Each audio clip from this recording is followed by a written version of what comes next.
Today, we're diving into a story that's not really about science. It's about how that science was presented to all of us. This is the story of how a pretty straightforward issue of atmospheric chemistry somehow turned into one of the most heated debates of our time. I mean, it's a fair question, right? Why is this so controversial? Is the science truly that shaky? Or is there another reason? A kind of hidden history behind the whole public conversation. This explainer, and it's based entirely on decades of internal documents, suggests the answer has been buried in the archives all along. At the very heart of this story, you'll find a major conflict. It's really a tale of two different truths. The story of what the fossil fuel industry was finding out and talking about behind closed doors, and then the very, very different story it started telling the world. So yeah, what you're about to see isn't about me telling you what to believe. It's about showing you the blueprint of the debate itself. By looking at these old papers, we can literally see how the arguments and the language we still hear today were first put together. Okay, let's go way back. Long before climate change was a term everyone knew. We're going to a time when it was the fossil fuel industry's own scientists who are actually the ones raising the alarm. Just look at this timeline for a second. This is not recent history. We're talking about the 60s, the 70s. These documents show that for decades, the industry wasn't ignoring the science. In a lot of ways, they were helping to write it. And check this out. This is from a 1966 report for the American Petroleum Institute. It says, flat out, that burning fossil fuels is pumping CO2 into the air so fast it could cause marked changes in climate. And then it notes the consequences could be catastrophic. That word, catastrophic, was used all the way back in 1966.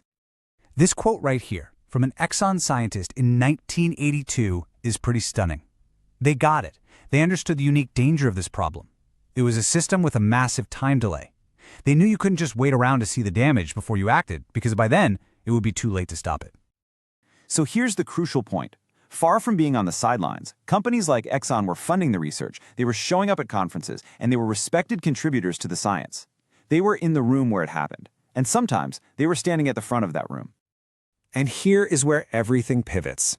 As those scientific warnings, the ones they were so familiar with, started to reach the public, a whole different kind of conversation began internally. The focus slowly started to shift away from scientific research and toward public perception. So this next chapter, it isn't about atmospheric science anymore. No, this is about the science of communication. It's about how a strategy was developed not to disprove the science, but to manufacture a public debate about the science. And here's the proof of that shift. This is a strategy memo from a PR campaign in the 90s. You can see right there where they're laying out plans for test markets and media tours with a really specific goal: to shape public opinion.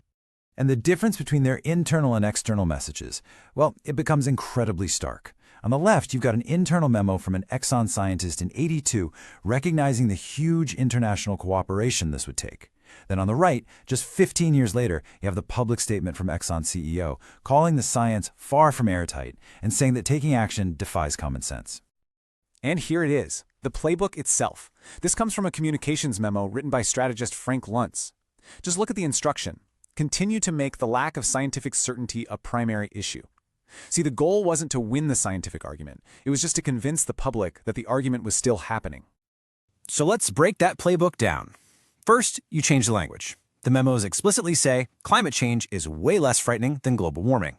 Next, you just hammer on uncertainty and attack the climate models. Then, you frame any solution as a huge threat to the economy, something that'll hurt regular people. And finally, you label anyone raising the alarm as, well, an alarmist. Now, this whole strategy was put together decades ago, but its impact, its words, its arguments, they've had a remarkably long life. They created these echoes that, honestly, we can still hear really clearly in the debate today. Seriously, as I was just reading those points, did any of that sound familiar? The constant focus on uncertainty, the economic cost, the questioning of the science? These talking points didn't just pop up out of nowhere. They were workshopped, they were focus grouped, and they were deployed on purpose. This quote from that Luntz memo, it's a masterclass in this whole strategy. It sounds reasonable, right? Almost wise. But its real purpose is to cut the connection between evidence and prediction, which is what science is all about. It's a beautifully written sentence that is designed to do one thing: sow doubt. And the effect of all this was huge. For decades, it created this massive gap between the overwhelming consensus among actual scientists and what the public thought the consensus was. It built an echo chamber where doubt was always the loudest voice in the room. So, why does digging up these old papers even matter today? Well, it matters because understanding the history of an argument is the absolute first step toward thinking clearly about it. It lets us pull apart the science from the story that's been built around it. So let's just quickly recap what we've seen in these documents. First, there was a deep, long-running internal understanding of the climate risks from CO2. Second, there was a clear, strategic pivot from doing the science to just debating the science in public. And third, the creation of a messaging playbook with tactics and language that are, amazingly, still in use today.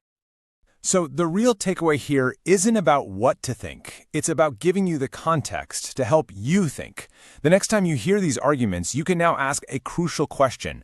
Am I hearing a scientific debate, or am I just hearing the lingering echoes of an old public relations strategy?